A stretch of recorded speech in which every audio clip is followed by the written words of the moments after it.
اللهم صل على سيدنا ونبينا وشفيعنا وحبيبنا مولانا محمد صلى الله عليه وعلى آله وصحبه وبارك وسلم। আল্লাহ পাক রব্বুল আলামিনের দরবারে লাখ কোটি শুকরিয়া জ্ঞাপন করি যে মহামহিম আল্লাহ সুবহানাহু ওয়া তাআলা পবিত্র ঈদ উল ফিতরের পরেই আমরা একটা ঈদ পুনর্মিলন অনুষ্ঠানে চমৎকার একটি আয়োজনে আমরা উপস্থিত হতে পেরে আল্লাহ পাক রব্বুল আলামিনের দরবারে লাখ কোটি শুকরিয়া জ্ঞাপন করি বলে আলহামদুলিল্লাহ। যেখানে বাংলাদেশের সরকারি প্রতিষ্ঠানগুলো শিক্ষা প্রতিষ্ঠানগুলো বন্ধ, সেখানে আমাদের প্রাইভেট মাদ্রাসা ঐতিহ্যবাহী ঐতিহ্যধন্য মোকারাদিনিয়া মাদ্রাসা খোলা রেখে ক্লাস চালু করে আমাদেরকে একটা মনের মধ্যে হৃদয়ের খোরাক, আত্মার খোরাক, প্রশান্তি এবং শান্তির প্রচেষ্টা তৈরি করে দিয়েছেন। এই যে একটা মহা সুযোগ, মহাসুবর্ণ আয়োজন, এটা আমরা কেবল শুকরিয়া ছাড়া বিকল্প কিছু করা যায় না।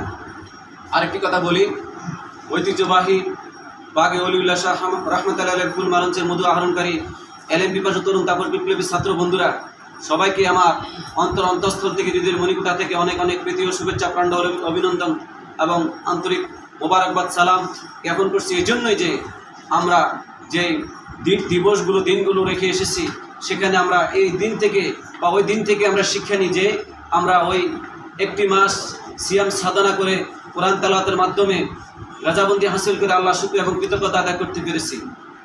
আর আজকের এই দিনে আমরা আজকে যে আয়োজন করা হয়েছে, এখান থেকে আমরা এটাই শিক্ষা নেব যে দিবসগুলো আমরা যে সমস্ত নেক কাজ ভালো কাজ করে এসেছি, যতদিন আমরা বেঁচে থাকি ততদিন পর্যন্ত যেন কোরআন তেলাওয়াতের মাধ্যমে, নামাজের মাধ্যমে, নবীদের সুন্নাহ অনুযায়ী আমাদের জীবনকে, আমাদের আধ্যাত্মিক জীবন আমরা যেন সুন্দরভাবে পরিচালনা করতে পারি। বিশেষ করে আসাদে জাকরাম শিক্ষক মহোদয়, শিক্ষকজন যারা আছেন, সবার সাহসজ্জ থেকে, সংস্পর্শ থেকে, তাদের অনুপ্রেরণা, দোয়া, ভালোবাসা, মহব্বত নিয়ে ক্লাস করে আমরা যেন আমাদের শিক্ষা জীবন যেন আরও উন্নতির দিকে অগ্রসর করে নিতে পারি।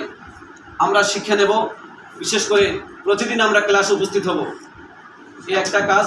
আর দ্বিতীয়ত, আমরা এই সুন্নতের পরিপন্থী কোনো কাজ করব না।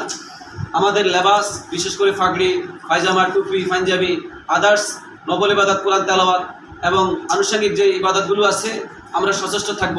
আরেকটি কথা বলে শেষ করতেছি যে আমাদের যে শাওয়ালের যে একটা 6টা রোজা আছে, নবী সাল্লাল্লাহু আলাইহি সাল্লাম বলেছেন যে আন আবু আইয়ুব আনসারী রাদিয়াল্লাহু তাআলা قال রাসূলুল্লাহ সাল্লাল্লাহু আলাইহি সাল্লাম সুম্মাত বা সিত্তা মিন মান সামা রমাদান সুম্মাত বা সিত্তা মিন কানা কাসিয়ামিত তারিক, যে ব্যক্তি মাহে রমজানের পরে শাওয়ালের 6টা রোজা রাখবে, সেই জন্য সারা বছরের রোজা রাখা সমান।